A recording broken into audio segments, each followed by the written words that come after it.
Allez, bonjour à tous et à toutes, je suis ravi de vous retrouver pour ce nouveau live. Aujourd'hui, eh bien, j'ai le plaisir de ne pas être seul puisque je vais accueillir Camille de la société Koala ME, Koala Me.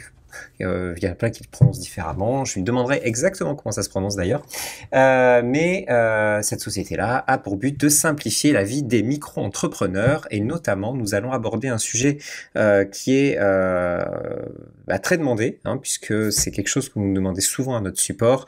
On va vraiment parler des auto-entrepreneurs, des salariés, ce qu'il faut prendre en compte, ce qu'il faut savoir, comment gérer correctement sa comptabilité, son administration, enfin bref, on va aborder plein de sujets qui seront très intéressants pour vous et pour votre activité. Et donc, sans plus attendre, je vais accueillir Camille.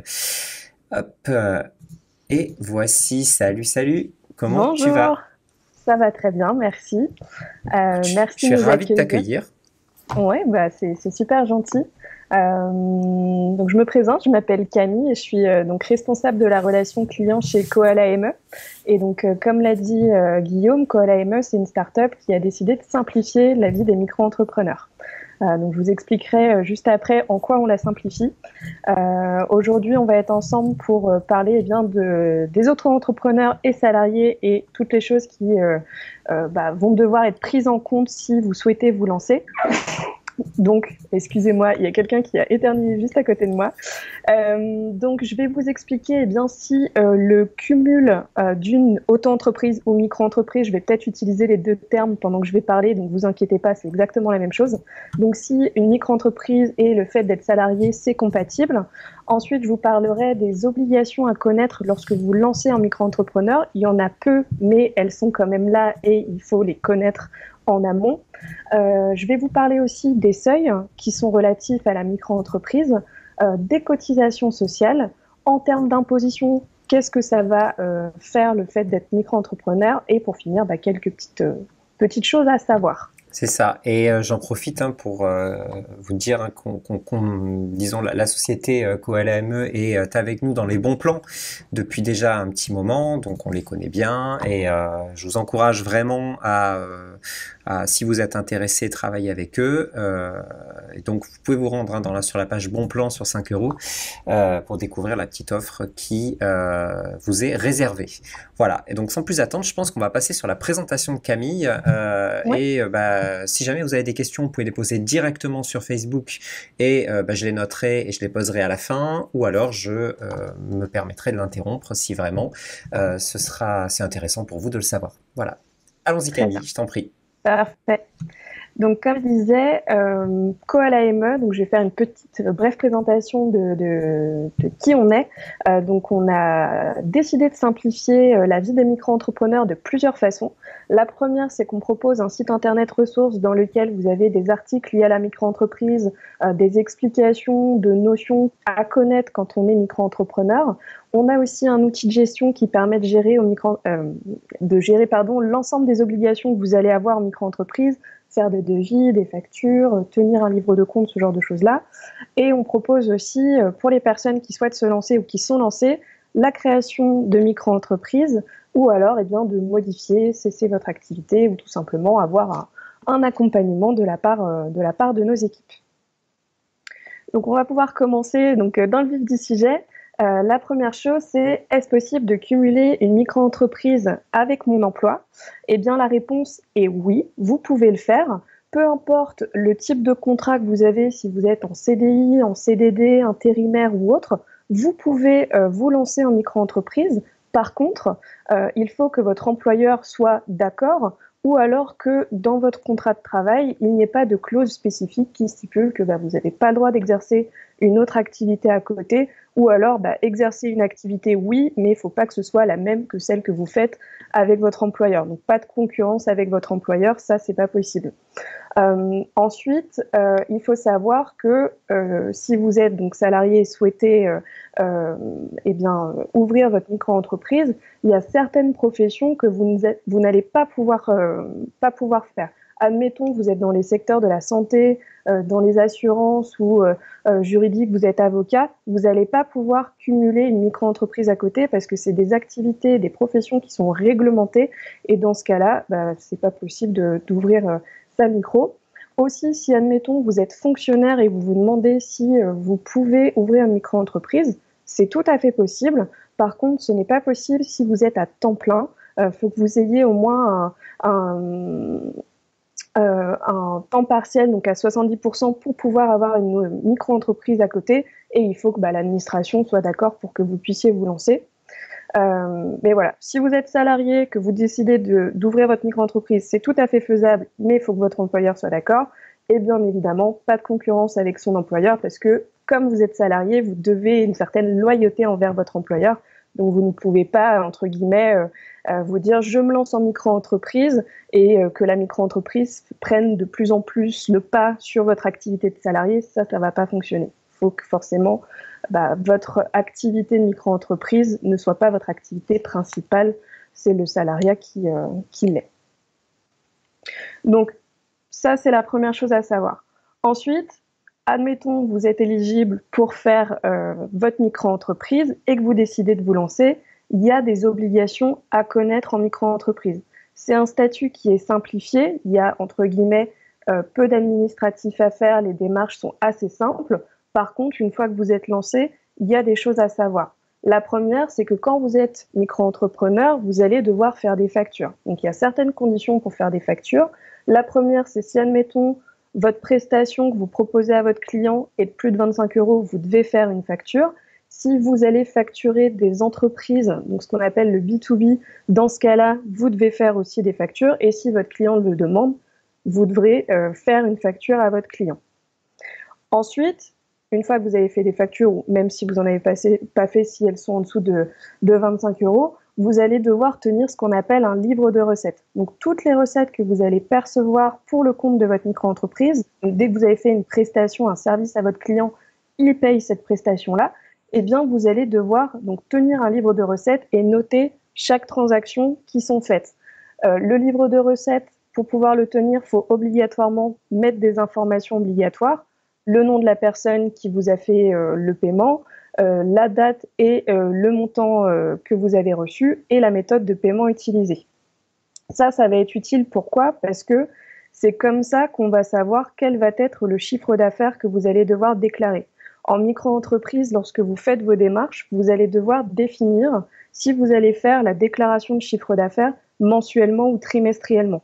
Et en fonction de ça, eh bien, c'est le chiffre d'affaires que vous aurez fait sur cette période-là qui sera pris en compte et qui devra être déclaré auprès de l'URSSAF. On ne prend pas en compte les dépenses que vous faites lorsque vous êtes micro-entreprise. En micro-entreprise, c'est uniquement le chiffre d'affaires que vous allez percevoir que vous devrez déclarer à l'administration.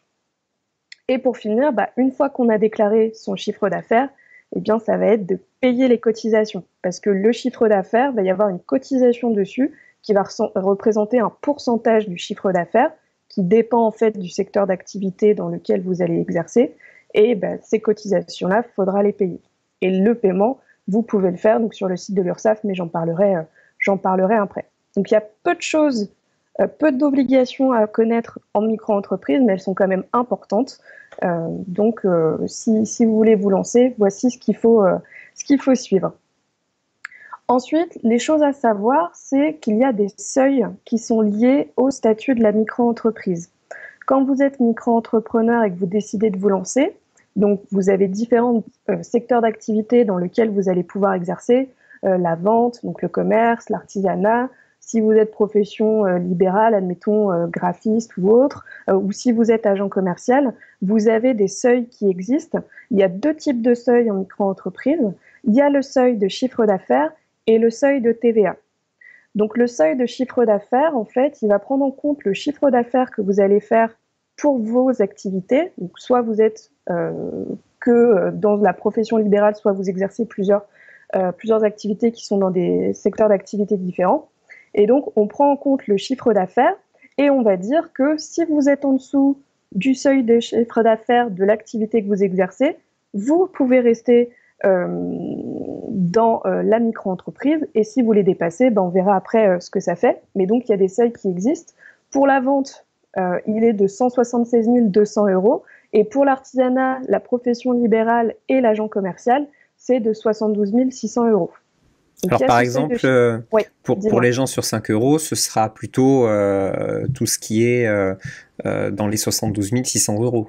C'est ça. Pour les professions libérales, si vous êtes graphiste, vous proposez vos services pour de la traduction, ce genre de choses-là, par exemple, vous êtes donc ce qu'on appelle profession libérale et donc vous avez le seuil de 72 600 euros, effectivement. Parfait. Donc la vente, c'est vraiment uniquement la vente de biens, enfin d'objets. Oui, c'est ça, tout à fait. Donc après, il va y avoir le seuil de TVA. Donc quand on est en micro-entreprise, ce qu'il faut savoir, c'est qu'on est de base non assujetti à la TVA. Ça veut dire que tout ce que vous allez proposer à vos clients, vous ne mettez pas de TVA dessus. Ce qui va se passer, c'est que le seuil de TVA, donc c'est par rapport au chiffre d'affaires, même chose. Si vous êtes en dessous du seuil, on va dire vous n'avez pas besoin de mettre de la TVA sur les produits-services que vous proposez. Si par contre vous dépassez les seuils, dans ce cas-là, vous devrez mettre sur les produits et services de la TVA. Et donc même chose, il y a les seuils qui vont différer selon le secteur d'activité que vous allez proposer. La vente va être, elle, à 85 800 euros et l'artisanat, profession libérale et agent commercial, 34 400 euros. Donc pour la communauté de 5euros.com, ce sera le seuil de 34 400 euros qui sera à prendre en compte. Et j'en profite, tout ça, vous pouvez le paramétrer directement sur 5 euros. Quand vous dépassez les seuils de TVA, vous allez dans vos paramètres et vous cochez la case que vous êtes assujetti à la TVA, alors qu'avant, ce n'est pas le cas. Voilà, on fait tout automatiquement. Voilà. Parfait. Et donc, dans les seuils de TVA, donc il y a un autre seuil dont je voudrais vous parler. En fait, il y a aussi le seuil majoré. L'administration vous dit que si vous dépassez le seuil de 34 400 euros, admettons pour les professions libérales, on va avoir un seuil de tolérance qui va aller jusqu'à 36 500 euros, qui est le seuil majoré. Et si vous êtes, admettons, la première année entre 34 400 euros et 36 500 euros, eh bien, entre guillemets, on vous fait cadeau l'année suivante de ne pas être assujetti à la TVA. Si par contre, la seconde année, vous refaites la même chose, vous êtes au-dessus du seuil de TVA, donc entre le seuil de TVA et le seuil majoré, dans ce cas-là, l'année suivante, vous devrez mettre de la TVA sur les produits-services que vous proposez. Donc voici les seuils qu'il faut connaître. Le seuil de chiffre d'affaires, donc pour les professions libérales, 72 600 euros. Si je suis en dessous, je peux rester dans le régime de la micro-entreprise. Si je suis au-dessus, je vous expliquerai après ce que ça va faire. Le seuil de TVA, si je suis en dessous de 34 400 euros, je n'ai pas de TVA à mettre sur les produits et services que je propose. Si je les dépasse et que je dépasse le seuil majoré, dans ce cas-là, je devrais mettre de la TVA sur les produits et services. Donc ça, c'est la première chose. Autre chose qu'il faut savoir au niveau des seuils, c'est dans le cas où vous êtes en multi-activité. Admettons, vous faites de la profession libérale et à côté, vous vous dites, en plus, je voudrais, je sais pas moi, vendre des objets. Donc, vous faites de la profession libérale et de la vente. Et bien, dans ce cas-là, le calcul au niveau des seuils va un petit peu changer. Pour le seuil de TVA, on va dire que on va prendre en fait chaque chiffre d'affaires sur chacune de vos activités. Et si une seule de ces activités dépasse le seuil de TVA qui lui est assujetti, eh bien l'ensemble de vos activités devra comporter de la TVA. Donc admettons en profession libérale, donc le seuil de TVA est de 34 400 euros. Je fais un chiffre d'affaires de 40 000, admettons, et pour ma vente, donc c'est 80 et quelques euros, 80 000 et quelques euros, je suis en dessous des seuils, comme le seuil de TVA pour ma profession libérale le dépasse, ça veut dire que je vais devoir proposer de la TVA et pour mon activité de vente et pour mon activité de profession libérale. Autre chose au niveau du seuil de chiffre d'affaires qui va changer, c'est qu'on va prendre l'ensemble de votre chiffre d'affaires, donc pour toutes les activités que vous faites, on va faire le cumul de votre chiffre d'affaires. Et si le cumul de chiffre d'affaires dépasse l'activité principale que vous faites, dans ce cas-là, ça veut dire que vous ne pourrez plus rester dans le régime de la micro. Je ne sais pas si c'est clair, c'est des notions qui sont... je ne sais pas si tu as des questions là, Guillaume. Non, pas de questions pour l'instant. C'est des cas qui sont, je pense, assez limités en tout cas sur nos vendeurs. Mais quoi qu'il en soit, moi j'ai trouvé ça particulièrement clair. Bon, très bien. Alors, hop, Autre chose que je vais vous dire, c'est au niveau des seuils, donc si on les dépasse, qu'est-ce qui va se passer? Donc ce que je disais, si on dépasse déjà le seuil de TVA, donc ça veut dire qu'on va devoir facturer de la TVA sur les produits et services qu'on propose. Ce que ça va dire aussi, c'est que vous allez pouvoir récupérer la TVA que vous allez faire sur les achats. Admettons que vous avez besoin pour votre activité de faire des achats au niveau, je sais pas moi, des ordinateurs, ce genre de choses. Quand vous êtes en micro-entrepreneur, vous ne pouvez pas récupérer de la TVA là-dessus comme vous n'y êtes pas assujetti. Par contre, si vous devenez assujetti à la TVA, bah, vous allez pouvoir déclarer la TVA collectée et la TVA déductible auprès de l'État. Donc ça permet aussi de soit avoir à payer l'État, soit recevoir quelque chose de leur part. Si vous dépassez le seuil de chiffre d'affaires, ce que ça va faire, c'est que vous ne pourrez plus rester dans le régime de la micro-entreprise et que vous devrez opter pour un autre statut. Donc c'est une bonne chose en soi, ça veut dire que votre entreprise elle est pérenne et que vous faites de plus en plus de chiffre d'affaires, mais c'est juste que vous ne pourrez plus rester en micro-entreprise. Voilà. Donc ça c'était pour les seuils. Maintenant on passe aux cotisations sociales. Donc en tant que micro-entrepreneur, vous allez donc devoir déclarer votre chiffre d'affaires mensuellement et trimestriellement. Et ça va vous permettre en fait de cotiser. Les cotisations sociales vont permettre d'ouvrir pas mal de droits. Vous allez avoir les droits maladie, droit à la retraite, formation, invalidité, allocation familiale, donc la CAF, et les CGS et CRDS. Donc ça va vous permettre en cas de problème, eh bien d'avoir des droits dans les différents secteurs que je vous ai parlé. Les cotisations sociales, comme je le disais tout à l'heure, vont dépendre de l'activité que vous allez exercer. Elles vont représenter un pourcentage de votre chiffre d'affaires. Il y a différents pourcentages à connaître. Donc pour le commerce, les cotisations sont 12,80%. Les prestations de services commerciales ou artisanales, c'est 22%. Et si vous êtes en activité libérale, c'est de 22%. Donc pour la communauté de 5euros.com, ça veut dire que sur le chiffre d'affaires que vous allez déclarer, il va y avoir un pourcentage de 22% qui va être dessus et c'est ça que vous allez payer comme cotisation. À savoir que si, admettons, lorsque vous vous êtes lancé en micro-entreprise, je ne sais pas si ça vous parle, mais vous avez fait la demande d'ACRE, ça permet d'avoir une exonération de 50% la première année de votre activité. Donc ça voudrait dire qu'au lieu d'avoir un pourcentage de cotisation de 22% sur le chiffre d'affaires que vous faites, ça va être réduit de moitié, donc 11% qui va être sur le chiffre d'affaires que vous déclarez. Donc ça, c'est pas négligeable. Donc si vous êtes salarié sur le point de devenir micro-entrepreneur et que vous êtes éligible à l'ACRE, parce qu'il y a des conditions d'exigibilité qui existent, je vous conseille de faire les démarches. Vous avez 45 jours pour les faire lorsque vous faites les démarches de création de votre micro-entreprise et ça peut vous permettre d'avoir un allègement au niveau des cotisations. Autre chose à savoir lorsqu'on est salarié et micro-entrepreneur à côté, c'est qu'en tant que salarié, vous allez donc cotiser et être affilié au régime général de la sécurité sociale. Mais en tant que micro-entrepreneur, vous allez aussi être affilié à la sécurité sociale des indépendants. Donc vous allez avoir une double affiliation. Ce qui va se passer, c'est que, admettons, vous avez un arrêt maladie ou autre et vous ne savez pas forcément à quel titre ça va être pris en compte, si c'est par rapport à votre statut de salarié ou statut de micro-entrepreneur. Eh bien, lorsque vous vous lancez en micro-entreprise et que vous êtes salarié à côté, on va déterminer quelle va être ce qu'on appelle l'activité principale pour la prise en charge de vos frais de santé. Si, admettons, lorsque vous vous lancez en micro-entreprise, vous êtes déjà salarié, ça veut dire que votre activité principale, c'est votre activité salariée. Donc, c'est auprès de la sécurité sociale que vous allez devoir faire les démarches. Si, par contre, vous étiez micro-entrepreneur et que vous devenez salarié derrière, eh bien, ça veut dire que c'est auprès de la sécurité sociale des indépendants que vous ferez les démarches. Donc, il y a cette petite distinction-là à faire. Il y a une question qu'on avait eue, c'était au niveau, qu'est-ce qui détermine? C'est l'ordre qui détermine ou c'est le chiffre d'affaires, ce qu'on gagne? Qu'est-ce qui met un statut prioritaire par rapport à un autre?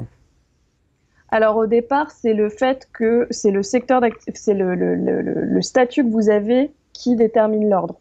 Après, alors je veux pas vous dire de bêtises, mais il me semble que c'est aussi par rapport au chiffre d'affaires que vous faites. Si admettons la micro-entreprise en termes de chiffre d'affaires prend le pas sur votre activité de salarié, vous pourriez faire le changement au niveau de l'affiliation.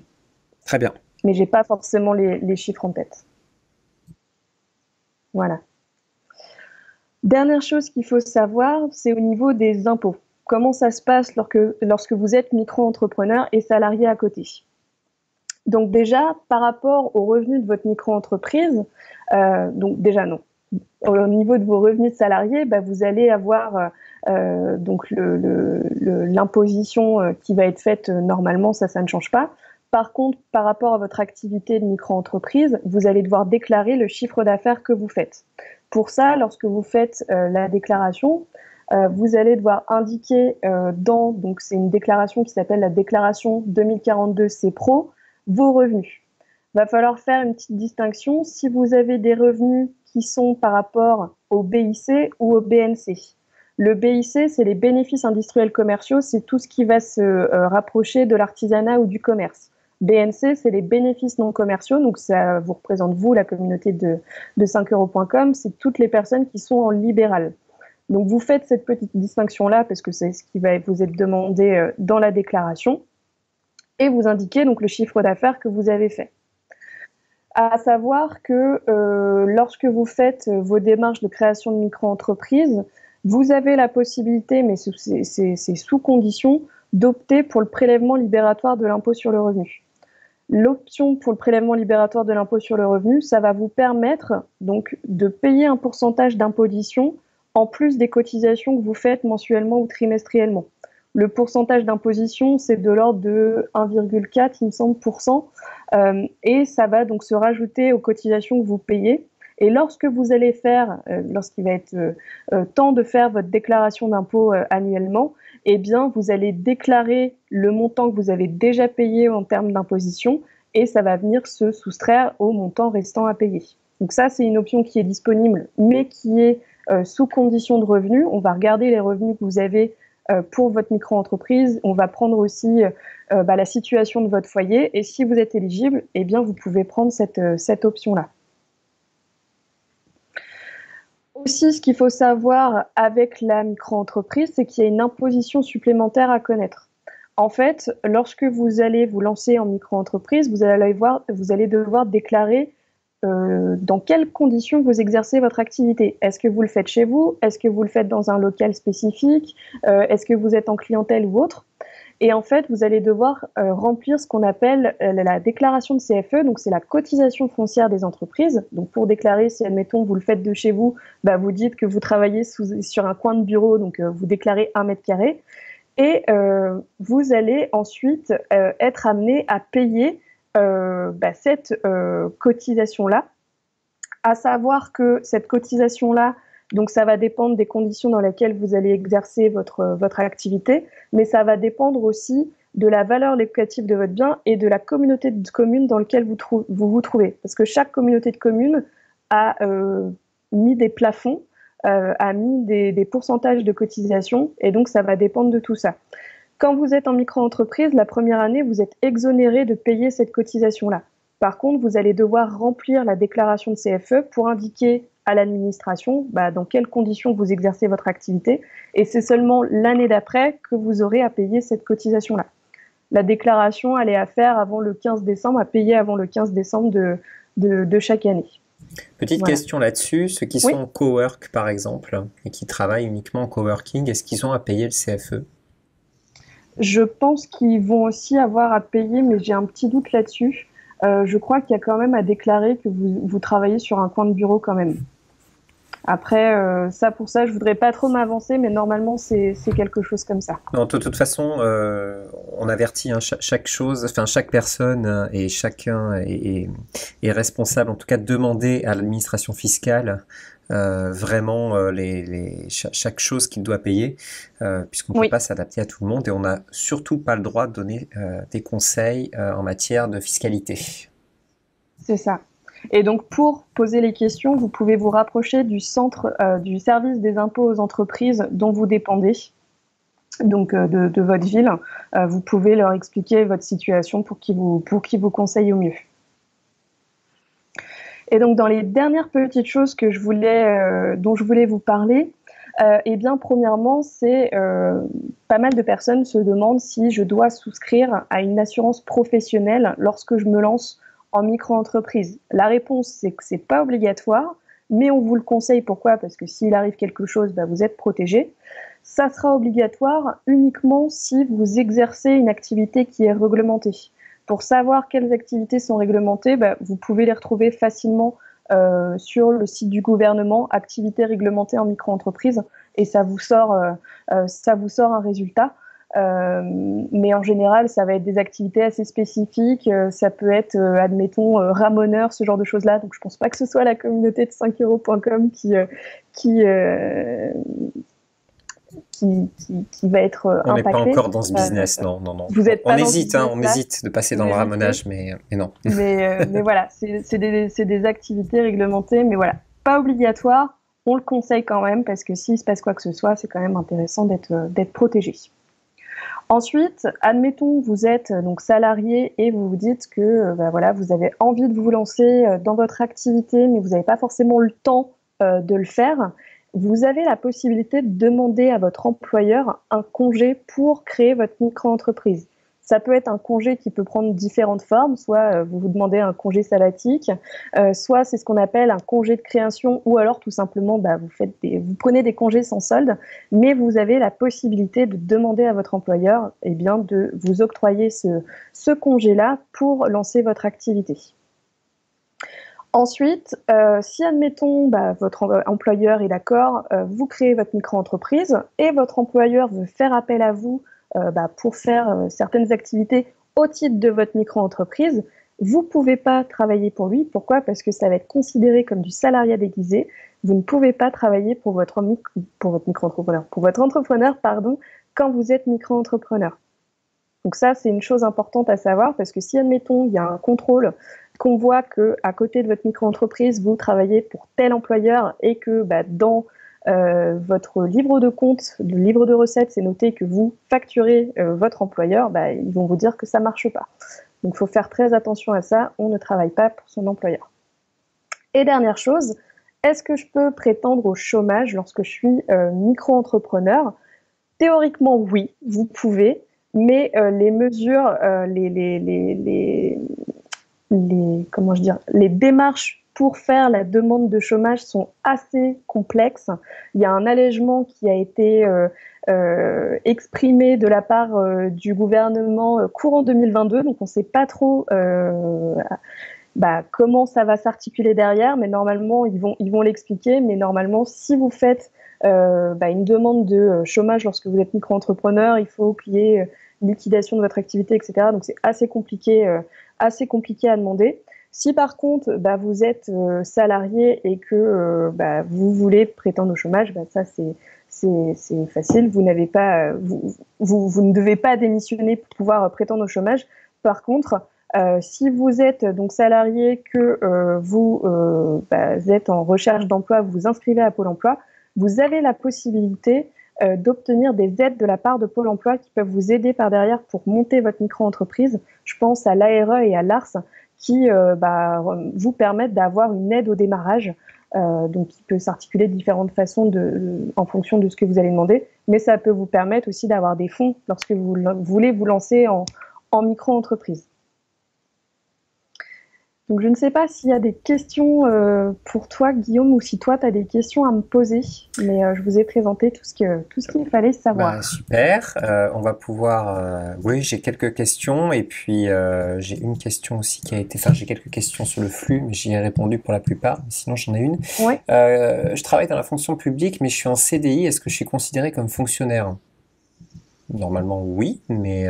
Oui, normalement oui. Après, si vous voulez vous lancer, ça va dépendre, comme j'expliquais, si vous êtes à temps plein ou pas.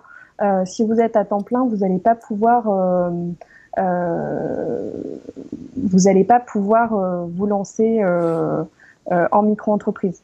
faut forcément que vous soyez à 70% pour... Oui, il faut avoir du temps libre en fait. Il faut ne C'est ça, pas pouvoir, enfin, pas être à 100% dans son travail. c'est ça. Aussi, il y a certaines personnes qui hésitent entre se lancer en micro-entreprise et faire du portage salarial. Alors, je sais que ça n'a rien à voir, attention, Ouais. bien entendu, mais qu'est-ce que tu en penses et qu'est-ce que tu leur répondrais? Bah, comme je travaille pour Koala ME, je vous dirais que c'est plus intéressant d'être sur la micro-entreprise. Le portage salarial, c'est pas forcément un domaine dans lequel j'aurai toutes les réponses, donc je pourrais pas forcément vous lancer là-dessus. Je dirais juste que si vous voulez vous lancer dans une activité quelle qu'elle soit, le statut de micro-entrepreneur, c'est peut-être la porte la plus facile à faire puisque les démarches sont simples pour se lancer. Vous n'avez pas forcément besoin d'avoir beaucoup de papiers.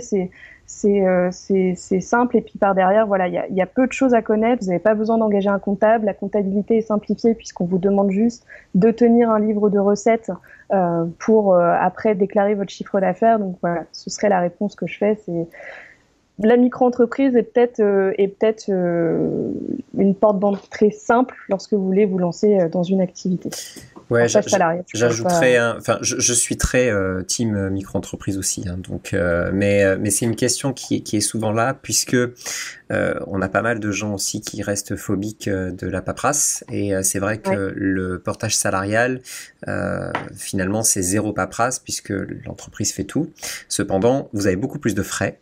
Donc vous Oui, touchez ça coûte moins. cher. Et surtout quand on Mm. se lance, bah, on n'a pas un chiffre d'affaires énorme. Donc si vous avez que quelques centaines d'euros les premiers mois, ça va être compliqué pour l'entreprise de portage de vous verser un salaire.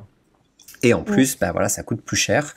Et vous êtes dans un statut qui finalement est beaucoup plus rigide, malgré C'est vrai. le fait d'être en salarié, disons. Mm. Donc faites un effort. Allez au-delà de de vos, euh, de vos croyances et vous verrez que c'est vrai que c'est assez facile à se lancer. Et de toute façon, si vous voulez être assisté, je pense que toute l'équipe de Koala ME sera ravie de vous accueillir C'est vrai. pour vous assister dans vos démarches et justement faire ça de manière optimisée. C'est ça, tout à fait. Et je dirais aussi que quand on est sur le point de se lancer, on ne sait pas forcément vers qui se tourner, mais c'est important de demander autour de vous ou de vous renseigner auprès d'organismes pour vous lancer, parce qu'il y a beaucoup de personnes qui se lancent comme ça sans se poser de questions sur ce que ça implique, les statuts. Donc, faites appel à des organismes qui peuvent vous aider, parce que ça éviterait d'avoir des problèmes par la suite et que vous vous disiez, peut-être que j'ai fait une erreur, j'aurais pas dû. Donc, voilà, Exactement. s'informer en amont, c'est important. Exactement. Et en tout cas, sur 5 euros, on vous encourage vraiment à avoir un statut donc de micro-entreprise, auto-entrepreneur. Dès que vous vous lancez, ça de un, ça va vous motiver puisque vous allez vraiment rentrer en mode combat et vous allez vraiment avoir une motivation supplémentaire puisque on autorise bien entendu à commencer en tant que particulier sur 5 euros avec des conditions bien entendu sur le fait que vous devez déclarer, que vous devez faire des choses, mais pour l'administration fiscale, il faut avoir un statut. Et donc, on vous encourage vivement à passer auto-entrepreneur. C'est rapide, honnêtement, en une journée, vous faites quasiment tout. Faut juste passer le pas. Je pense qu'on a fait le tour, Camille. Merci Ouais, beaucoup pour ta présentation qui était très claire. Je pense qu'on va la réutiliser dans beaucoup de nos communications pour aider justement tout le monde à se lancer dans le milieu. Et écoute, je te souhaite en tout cas une excellente journée. merci à toi. Je Et vous souhaite à tous à une très bonne journée. bientôt. À très À bientôt. bientôt. Bye bye. Au revoir. Voilà, je pense que c'était super, une super présentation. On a beaucoup appris, j'ai beaucoup appris de Camille et je pense qu'on va pouvoir couper donc maintenant pour ce live et je vous donne rendez-vous à tous et à toutes la semaine prochaine pour un nouveau live. Salut, à plus.